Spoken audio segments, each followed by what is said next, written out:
Imagine this. One simple ingredient, probably sitting in your kitchen right now, could be silently pushing your blood pressure up, especially once you hit 60. It sounds dramatic, but it's true. Yeah, I mean, the average American over 60, they're taking in nearly 3,400 milligrams of sodium every day. That's more than double what your heart can really handle safely. And here's the kicker. What's that? Most of it isn't coming from the salt shaker you use at the table. No. It's hiding in places you might not expect. Okay, let's unpack this. Right. And look, this isn't just another, eat less salt chat. Okay. We've got some really groundbreaking research from 2024 from major medical institutions. Okay. And it totally shifts how we need to think about salt and blood pressure for people over 60. Right. Particularly if physical frailty is part of the picture. Right, that frailty aspect is key, isn't it? Absolutely. This is genuinely life-changing stuff. It could help prevent strokes, heart attacks, and really empower you to stay independent longer. That's exactly why we're doing this deep dive. Our mission today is clear. Show you exactly how salt secretly messes with your blood pressure. We'll reveal the surprising foods, the real culprits, and most importantly, give you simple, natural strategies. Things that actually work for folks in their 60s, 70s, 80s, and beyond. And strategies tailored for you, depending on your situation. That's crucial. Definitely. Okay, first things first. Let's bust a myth. A lot of people, especially older adults, think, oh, I'm careful with salt, I hardly add any when I cook. We hear that all the time. But the reality, only about, 5 to 10% of the sodium you eat comes from the salt you add? That's right. The vast majority, the real hidden danger, is the salt that food manufacturers have been adding for decades. It's in almost everything. And age plays a huge role here, doesn't it? It really does. After 60, our kidneys they naturally become less efficient. They struggle to filter out excess sodium. Okay. So when your body detects too much salt, its defense mechanism is to hold on to water to dilute it. Which increases the amount of blood flowing. Exactly. More blood volume. Now, combine that with another natural part of aging. Our blood vessels tend to get stiffer, less elastic. Arterial stiffness, they call it. So stiffer pipes, more fluid trying to get through. You got it.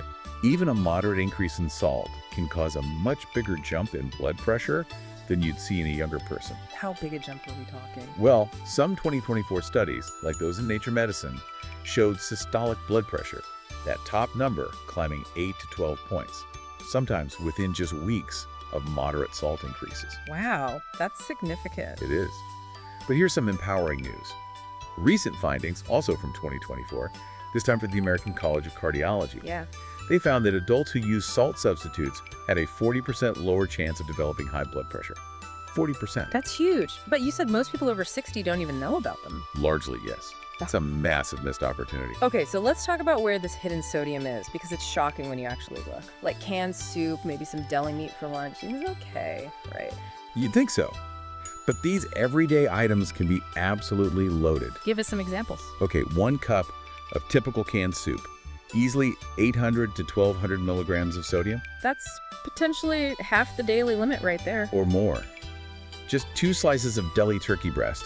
That could be 500 to 700 milligrams. Jeez. A single frozen dinner, the convenient kind, often 800 to 1,500 milligrams.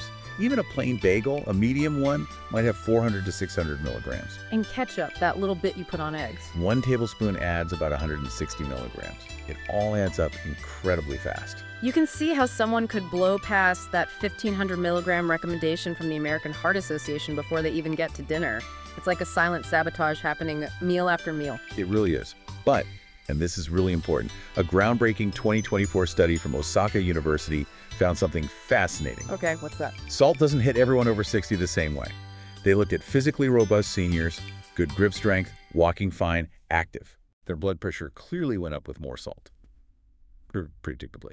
But then they looked at seniors experiencing physical frailty, weaker grip, slower walking, less mobile, no consistent pattern. Their bodies just didn't react to salt in that same predictable way. It was really surprising. So what does that mean practically? It suggests your overall physical condition, not just the number of birthdays you've had, is a massive factor. Okay. For someone who's frail, the main goal might need to shift towards just getting enough good nutrition, avoiding malnutrition, rather than super strict salt cutting.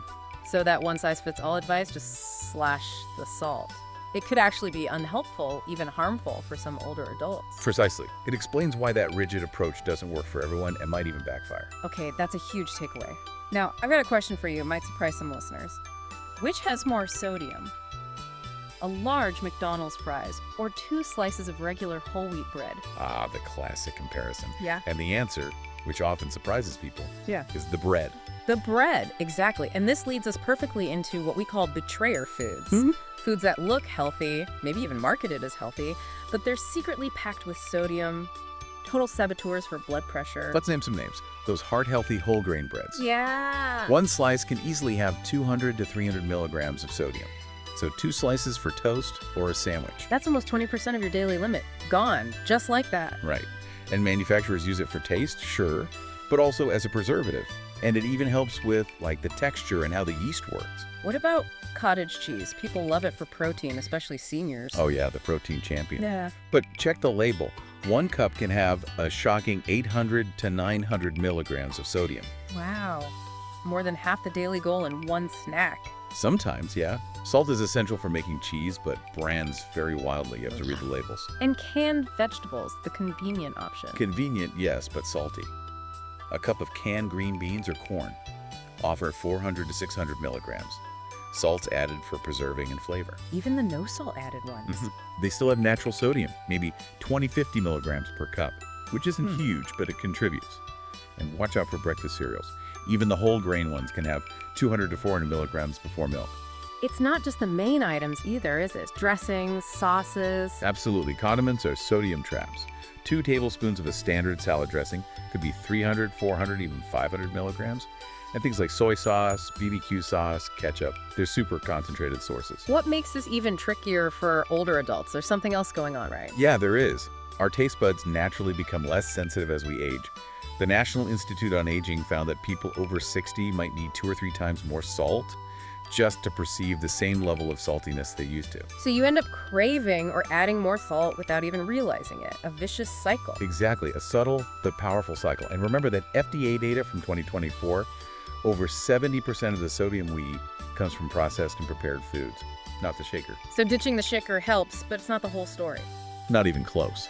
And globally, the WHO points out that cutting sodium is one of the most cost-effective health interventions possible. Could save millions of lives. But going back to that frailty point, extreme restriction isn't always the answer for seniors, right? That's the critical nuance. A 2024 study in hypertension research showed that extreme salt restriction in physically frail older adults could actually make things worse. How so? It can tank their appetite, lead to them eating less overall, cause malnutrition, and even speed up physical decline. So that blanket advice, it can be genuinely harmful for some. Okay, this is vital. So we need to think in categories. Let's say category 1, physically robust seniors, good strength, active. For them, yes, stricter sodium monitoring makes a lot of sense. Aiming for under 1,500 milligrams daily, being really vigilant about those hidden sources, using salt substitutes that can be really beneficial. And then category 2, physically frail seniors, maybe slower walking, less mobility. There, the absolute priority often shifts to ensuring they get enough nutrition to maintain strength and well-being. A more moderate sodium approach, maybe aiming for under 2,300 milligrams, is often more appropriate. It's about balancing risks and benefits. Got it. So regardless of category, there are effective natural ways to manage this without feeling deprived. Absolutely, and that's where we get into the really practical solutions. Okay, so what if I told you there's a simple switch you can make in your kitchen right now, one that could seriously lower your risk of high blood pressure? Sounds good to me. Yeah, this isn't just guesswork, it's backed by solid science. Okay, here's where it gets really interesting. We're gonna share some smart, evidence-based strategies, things refined over years to naturally manage blood pressure. Let's start with strategy number 1, the potassium salt substitution method. There was a major 2024 study, the DECIDE SALT trial. Okay. Huge study, hundreds of adults over 55. It found that people who simply swapped regular salt for potassium-enriched substitutes, their rates of developing high blood pressure were cut almost in half. Wow, nearly half. How does that work? Potassium is amazing. It actively helps your kidneys get rid of excess sodium, and it helps relax the walls of your blood vessels. It's like nature's blood pressure regulator. So where do you find these substitutes? Grocery stores usually have them. Look for brands like No Salt, Morton Salt Substitute, Also Salt. They typically contain potassium chloride instead of sodium chloride. And how do you start using them? Just swap completely. You can, but an easy way to start is just replace half the salt in your shaker with one of these substitutes. Mix it up, your taste buds adapt faster than you think. Great tip. Okay, strategy number 2. Strategy #2. The Mediterranean Herb Symphony. Seriously, embracing fresh and dried herbs is a game changer. We've seen seniors cut their salt habit way down in just 4 to 6 weeks by using herbs generously. Things like basil, oregano. Exactly. Basil, oregano, rosemary, thyme, dill, parsley. They add incredible flavor, plus many other own health benefits. Do you have a favorite blend? We actually do. Let's call it our heart-healthy seasoning blend. Ready? Ready. 2 tablespoons dried oregano, 1 tablespoon garlic powder. Make sure it's powder, not garlic salt. 1 tablespoon onion powder, 1 teaspoon black pepper, and 1 teaspoon paprika. Nice. Simple? Super simple. And 0 sodium. You can add turmeric, too, for anti-inflammatory power. Use it on everything. Veggies, chicken, fish, even popcorn. Love it. Okay, what's strategy 3? Strategy #3. The Gradual Reduction Protocol. Look, going cold turkey on salt rarely works. It feels like punishment. Right, deprivation. Exactly. So instead, aim to cut back gradually, maybe by 200 to 300 milligrams per week. It lets your taste buds adjust naturally. How would that look week by week? Okay, week 1, do that 50-50 salt substitute blend in your shaker. Week 2, pick just one food you eat regularly, like canned soup or bread, and consciously switch to a low sodium version. Okay. Week 3, make a point to add a fresh herb to every dinner. Week 4, swap out one processed snack or meal component for a fresh alternative, like an apple instead of chips. So by the end of the month, You could easily cut 800, maybe even 1,200 milligrams daily without feeling like you're missing out. And you're probably eating better overall, too. smart. Strategy 4. Strategy #4, the Power Food Protocol. This taps into the DHH diet principles. Certain foods are naturally great for blood pressure. Like what? Think potassium champions, avocados, bananas, sweet potatoes, cooked spinach. They help your body balance sodium. Then magnesium masters, things like pumpkin seeds, dark leafy greens, fatty fish like salmon. Magnesium helps relax blood vessels. Okay.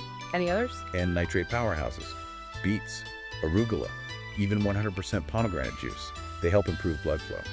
Just focusing on adding more of these types of foods daily can make a real difference, sometimes quickly. Strategy 5 sounds simple but maybe overlooked. Strategy #5, the hydration advantage. Yes. So many seniors are borderline dehydrated without realizing it. And when you're dehydrated, your body clings to sodium more tightly. Proper hydration helps the kidneys do their job efficiently and flush out excess salt.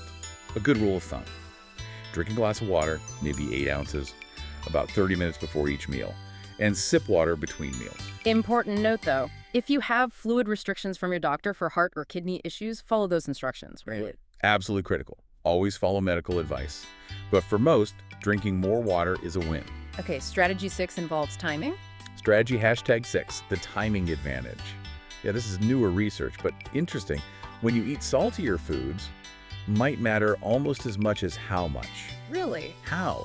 The idea is to have any higher sodium foods earlier in the day, breakfast, lunch. That gives your kidneys the whole day to process it. Then, focus dinner on fresh, lower sodium options. Veggies, lean protein, herbs, evening snacks, fruit, unsalted nuts. Makes sense. Give your body time. And the last one. Strategy #7, the reading revolution. Become a sodium detective. Go beyond just looking for salt on the ingredients list. What else should we look for? Watch out for sodium benzoate, sodium citrate, monosodium glutamate, that's MSG, sodium bicarbonate, sodium phosphate, anything with sodium, basically. Good tip. Is there a number to aim for per serving? A helpful guideline is to try and limit foods that have more than 200 milligrams of sodium per serving. Use those more sparingly. Okay, those are 7 powerful strategies. But there's one overarching rule, isn't there? The most important one: always talk to your doctor before making big changes to your diet, especially if you have heart disease, kidney problems, or you're already on meds for blood pressure. Your situation is unique. You need personalized advice. Absolutely essential. Okay, let's paint a picture. Imagine it's a year from now. You're at your doctor's appointment, and they say, wow, your blood pressure looks fantastic. Whatever you're doing, keep it up. That feeling, that's achievable. It really is. We worked with a woman, Margaret. Her pressure was up there, 158/94. 4 months using strategies like these, she got it down to 128/78. Fantastic. And how does she feel? Empowered, not deprived. She felt in control. That's the key, isn't it? It's not about perfection. It's about consistent, sustainable choices things you can actually live with. Exactly. Even small improvements done consistently add up to big benefits for your blood pressure. The research backs this up completely. So the journey starts small. Pick just one thing today. Maybe it's that salt substitute swap. Or choosing the lower sodium bread next time you shop. Or just throwing some fresh parsley on your dinner tonight. These little things, they compound over time. And remember that personalized piece. If you're robust and active, maybe you lean into reducing sodium a bit more aggressively. Right. If you're dealing with frailty, focus first on nutrient-rich foods to stay strong, while still being mindful of sodium. It's about finding your right balance. And we have to say it again, please talk to your doctor. Don't make changes, especially with meds or kidney issues involved, without their guidance. Absolutely non-negotiable. But don't let that stop you from starting the conversation. Start learning, start paying attention today. Every little bit of awareness counts.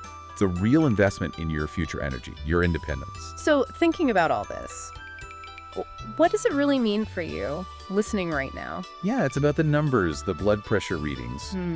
But it's more than that, isn't it? It's about staying active, doing the things you love, living life fully on your own terms. And believe it or not, your taste buds will adapt. You'll likely find you have more energy, your confidence in managing your health will grow. So the question is, what single change, however small, will you make today? What's your first step towards investing in that vibrant future self?